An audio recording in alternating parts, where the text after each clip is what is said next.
हर महादेव मैया पार्वती भवानी की। आई दोस्तों प्यारा सा एक चर्चा लेके आयल बनी। बहुत प्यारा चर्चा बा, आई सुने के। एगो बुढ़िया माई रही। बुढ़िया माई बहुत गरीब रही। गरीब बेचारी रही। हमरा 3 गो बेटा रहे। तो बुढ़िया माई शिव चर्चा करत रही। जहाँ चर्चा होके तहाँ जा, जहाँ सुना जा माइक में चर्चा, तहाँ बुढ़िया माई चर्चा सुने आ चर्चा में चल जा।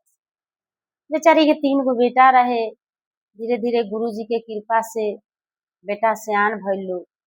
तो बेचारी 3 जना बेटा के बियाह कैली। जब 3 जना बेटा के बियाह कर देली तब पतोहू आइल लो। तो बुझियो जहाँ चर्चा में जास तो 5 रुपया अपना बेटा से मांगस, 2-4 रुपया मांगस के बेटा हमरा चर्चा में जाए के बा, हमरा के 5-10 रुपया दलो, हमरा प्रसादी किने के बा, मिश्री किने के बा, इलायची दाना किने के बा। तब बेटा तो दे देवे लो, लेकिन पतो देख देख के जरे लो। पतो देख देख के जरे लो 3 जाने कि बतावा ई बुढ़िया ले जाती या रोज 5 गो 10 रुपया मांग के, तो हमनी के भुलवा दी, बर्बाद कर दी। तब पतो देख ना सकेलो, बेटा कुछ ना बोले लो, पतो देख ना सकेलो। तो एक दिन के बात है कि बुढ़ियों के मन में आयल कि गुरुजी हमार दुख छोड़ाइए देलो, हमरा 3 बेटा के बियाह होइए गए, तो हमहू अपना घरे शिव चर्चा कराए। बुढ़ियो सोचली अपना मन में कि हमहू अपना घरे शिव चर्चा कराए। तो अली तो अपना बहू से कहली 3 पतोह से कि ए बहू हमरो मन करताटे कि हमहू शिव चर्चा करैती अपना घरे। तो कहलक लो पतोह कि तो हमनी क्या करी सो, रोरा शिव चर्चा कराए, हमनी क्या करी सो कराई। बुढ़ियो कहली कि ठीक बा, बिहान शिव चर्चा हम कराए। तो 3 जानी के इहे काम बा कि बड़को के कहली कि तू का करी ह कि गुरु जी के सब लीप पोत के आसन लगा दी ह आ भोग लगा दी। आ छोटको से मझिलो से कहली कि तू का करी ह कि बेसन आन देतानी, बेसन के लड्डू बना दी ह आ लड्डू बना के गुरु जी के लगे रख दी। आ छोट जानी से कहली कि तू का करी ह कि जितना शिष्या बहन आइलो आ मिश्री बा, इलायची दाना बा, सब कुछ बा, ये सब के तू जुगाड़ कर दी ह एगो थाली में। आ जुगाड़ कर दे। 3 जानी के 3 गो काम हरा देली बेचारी सास। अभी 3 दियादीन राय कैलक लोका कि बुढ़िया त काम अढ़ा देले बिया, आई शिव चर्चा करती, शिव चर्चा से होला का है।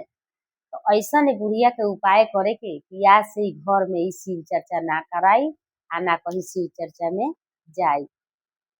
का कैलक लो 3 पतो कि बिहान भइला बुढ़ियो का कैली कि सब प्रसादी जुगाड़ में लग गईली। आई 3 दियादीन अपना षड्यंत्र में लाग गईलो, लागल लो अपन षड्यंत्र करे कि कैसे इनकर शिव चर्चा सफल होगी।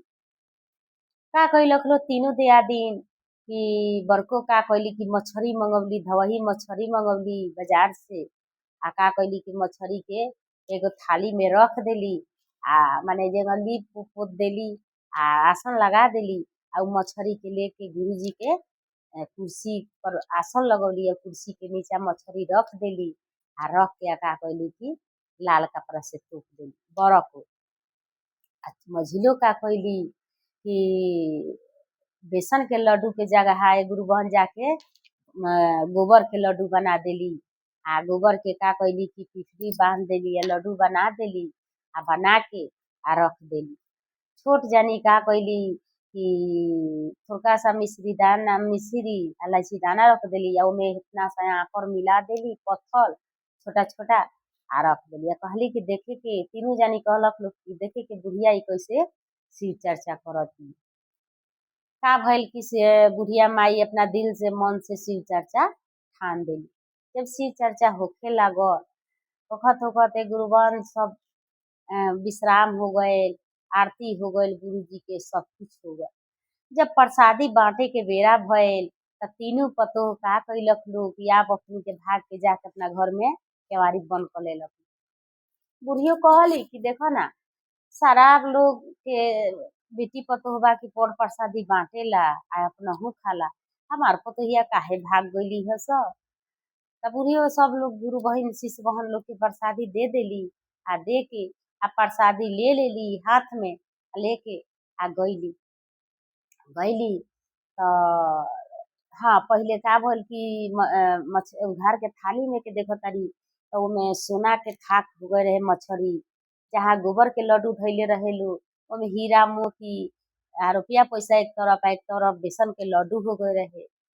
अब का कैली बुढ़ियो की मिठाई में से ले लेली आ प्रसादी में से दौड़ल गईली आ तीनों पतोह के केवाड़ी पीटे लगली कि अरे बहू अरे उठलो ना देखलो ना थाली में सोना हो गइल बा, एगो थाली में हीरा मोती हो गइल बा, ल लो ना प्रसादी खा लो।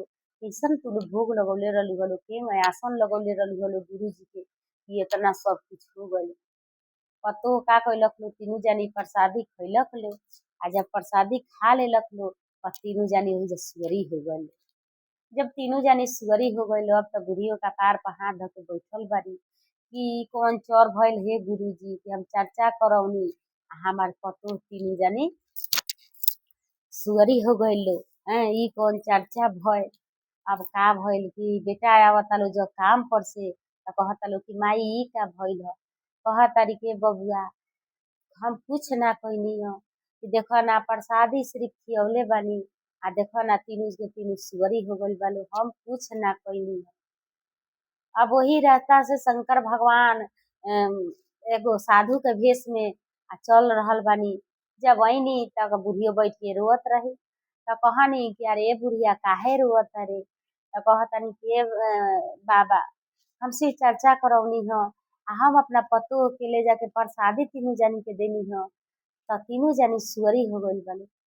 कहनी शंकर भगवान साधु के भेष में रही कहनी कि तोर पतोह कोनो गलती कैले हुई स आ त ना ये बाबा हमार पतोह का गलती करी सब चर्चा त इतना बढ़िया सफल हमार भइल ह आ सब पतोहे हमार कैले बानी।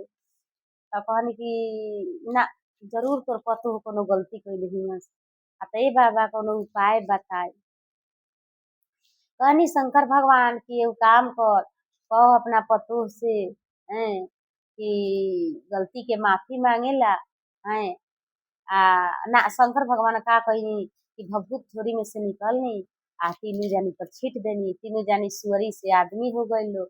आदमी भइला का बाद में जाके सास के गोड़ पर गिर गइल लो कहलक लो कि धन बानी हे मम्मी जी आ धन राउर चर्चा बा कि हम ना जानत रही कि रउरा शिव चर्चा में इतना ताकत बा, इतना महादेव की चर्चा में एथी बा कि हमनी अपने से बके लागल लोग कि बड़को कहतारी कि हम मछली धइले रहनी ह, छोटको कहतारी कि हम मझिलो कहतारी हम गोबर के लड्डू धइले रहनी ह आ छोटको कहतारी कि हम आकर मिला के धइले रहनी है कि राउर चर्चा सफल ना होके बाकी धन बानी हे अम्मा जी कि राउर चर्चा सफल हो गइल आ धन राउर गुरु के महिमा बा।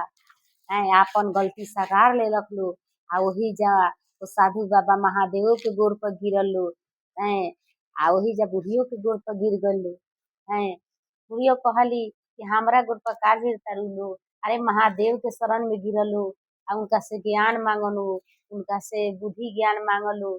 आज के बाद ऐसा मांगलो कि गलती कोनो ना होगी आ ई कहलो महादेव से कि आज के बाद हम 3 सूक्त के पालन करें आ तीनों हम रउरा शरण में गिरम। ओ दिन से सास पतोह मिल के रहे लागल लो आ ओ दिन से तीनों जानी चारों जानी चर्चा करे लागल। तब प्रेम से बोली हर हर महादेव मैया पार्वती।